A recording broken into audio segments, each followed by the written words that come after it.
You're listening to Addressing Gettysburg. Hello, patrons. How are you? Hope you're doing well. If you're a follower of ours on Facebook, you might remember back in, what was that, July? July, we did a live video from Ron Palm's Museum of Civil War Photography. Images, Civil War images. And we kind of showed you around, showed you some of the more noteworthy or interesting photographs in the collection there. And we have Ron Palm on with us today. Welcome, Ron. Well, thank you. It's nice to be here. Good. So let's first let's get into, where did you get this idea? Have you been a collector your whole life of photographs? Not really. When I found out that there was actually Civil War images, it actually took photographs. That really excited me, and I had picked up an image off of a friend of mine who's still one of my best friends in life that I met 30-some years ago, and that just excited me, and that's the course that I followed. So you're into your adulthood by this point. Oh yeah.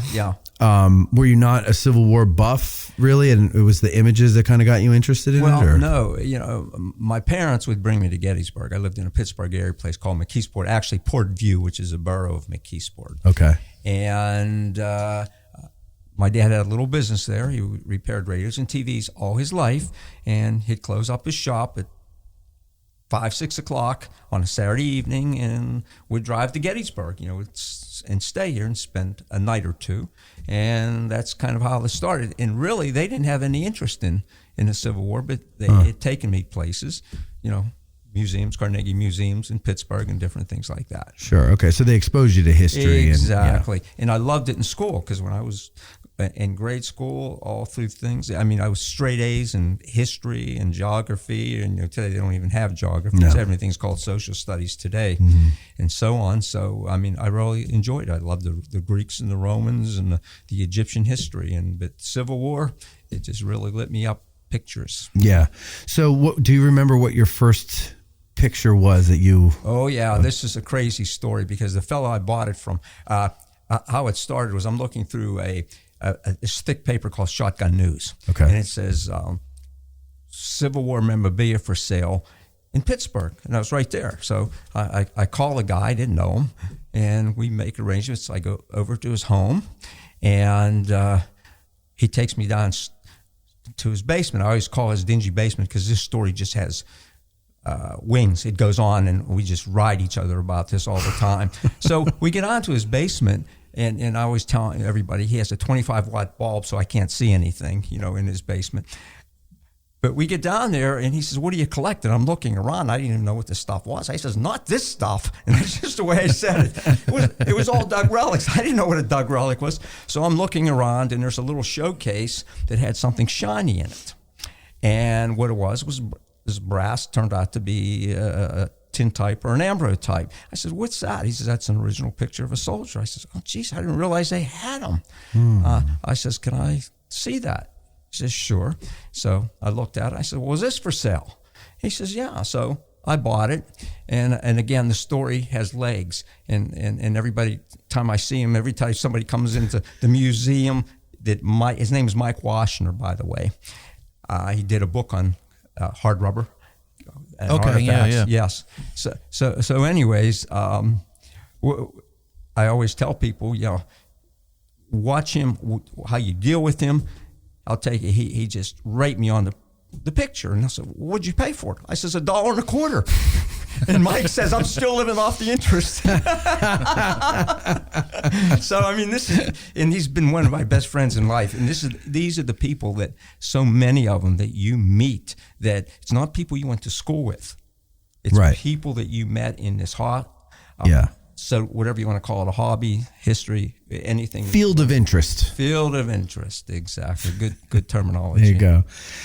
Yeah, and when I think a lot of people in this field are happy to help someone who's new, or who's newly interested in it, because they know the feeling of how exciting it is when it catches you, So they're willing to help you along. So you get that first one for $1.25. Mm-hmm.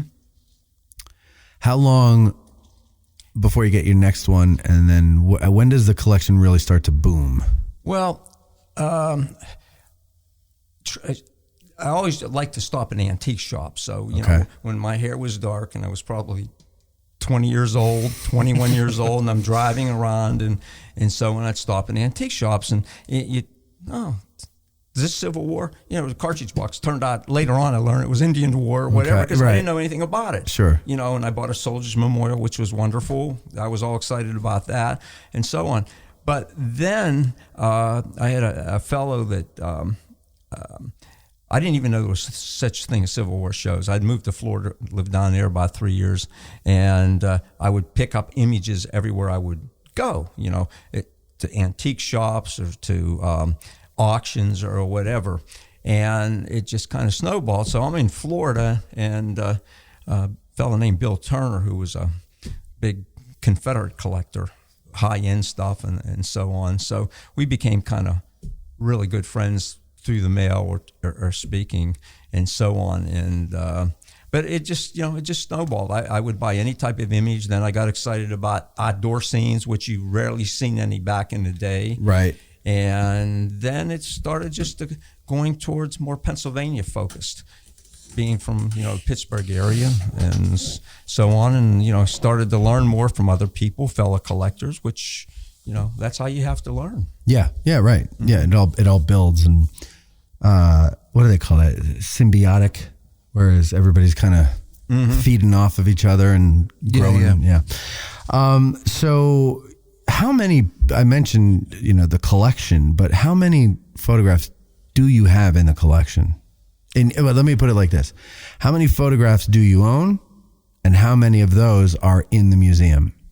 I own probably, including Civil War veterans, GAR pictures, probably somewhere in the neighborhood of 9,000 to 10,000 original images. And these are accumulated over 30 years? Mm-hmm.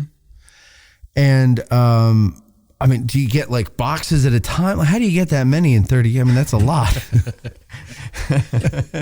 Well, it's become some people may call it a sickness, but it's a passion. There's a fine line between sickness and passion. Exactly. Insanity, maybe. No, I started just when I'd moved back from Florida, you know, I didn't even know Civil War shows. And Bill Turner, he says, "Why don't you come to a Civil War show?" It was turned out to be the second show ever in Gettysburg. Oh, okay. And so I went, and I said, "Well, I don't have any showcases." He brought me showcases, you know, and I put a bunch of images. And I happened to have a lot of Confederate images, hard images back in the day. Reese, you know, photographer, and really some nice stuff. And Turner and I became pretty good friends, and he would always turn up a lot of Union images. I mean, knockout stuff. And so, you know, we'd trade. And that just, you know, the stuff, the quality he had and what I had, it just got very, very nice images and started building up the collection. And then I started getting into identified Pennsylvania soldiers. Okay. Do you have only like one type of, what would you say? Like, do you have only glass plates or tin types or carte de visite, or do you have like everything? I have everything. Yeah. I have carte de visites, which is a French term. Oh, visites. Excuse me. I always call them carte de visites. Yes. It's a French term, means visiting card. And they became very popular when they came over here because it was reasonable for the soldier to buy 5 or 6 or 7 for $1 versus a hard image, a tin type. You know, a little 9th plate might cost $2.50. Up to a half plate might cost as much as $5. And if you were a private, you were making $10. It's half your month's pay. Yeah. Well, you were probably making $10 a month. It was half a month's pay or more. So, yeah. But no, it's ambrotypes and. Describe the difference between them all for people that are not familiar with Civil War photography. Okay. Well, first of all, if you go out and buy a box of Kleenex. Mm-hmm.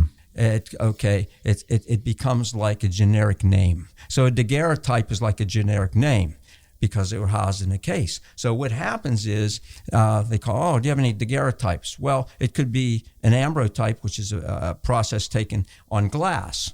And glass comes from the term immortal image. So right after the Gare type, which was taken on a copper plate, and the finest form of photography there ever was, the amber type came in, and then, of course, the tin type, the coated piece of metal. Then the albumums, they had salt prints, then went from salt prints to coating the albumums, the paper with the coating of an egg. That's where the terminology comes, and gave it the sheen to it. So a lot brighter looking. So, and the albumums, and actually a carte de visite is an albumum. It's just a smaller size. But and the carte de visite. Thank you. The visit cards. They are they photographed right on the card, or is it transferred to the card? It's put on the card because they have the mounts separate. So what do you mean when you say put on the card? It's actually photographed directly to the card, like a tin. No, it's transferred. Right, exactly. Okay. Yeah. How do they transfer it? How would they have done that? Well, whenever they print it on paper, and after they trim it, then they would glue it on the card. Or the albumums, usually they refer to those as larger sizes, 4x6s, 6x8s, 8x10s, or imperials, which are quite rare. Okay. The process to get it on the paper is kind of like the more modern technique of developing 35 millimeter, right? So you've got an enlarger, right? And you've got a much more simplified version of an enlarger in the 1860s. But you've got the glass plate negative, right? So it'd be the same as your 35 millimeter negative. Yeah. And you're just exposing a treated piece of paper to that negative, and it takes a lot longer than with like 35 millimeter through an enlarger, but it's the same basic idea. So you just keep taking that same negative, exposing it to different pieces of paper, which develop into a positive image. So what would the light be that they would use to, like sunlight? So they would just have it. So that's why it would take longer, because now we have electric light to shoot right through it. You're working with the same light source that you are for taking the actual negative, or like a tin plate positive. Okay. Right? So it's an very early version of what we still do today, basically. Sure. Yeah. Okay.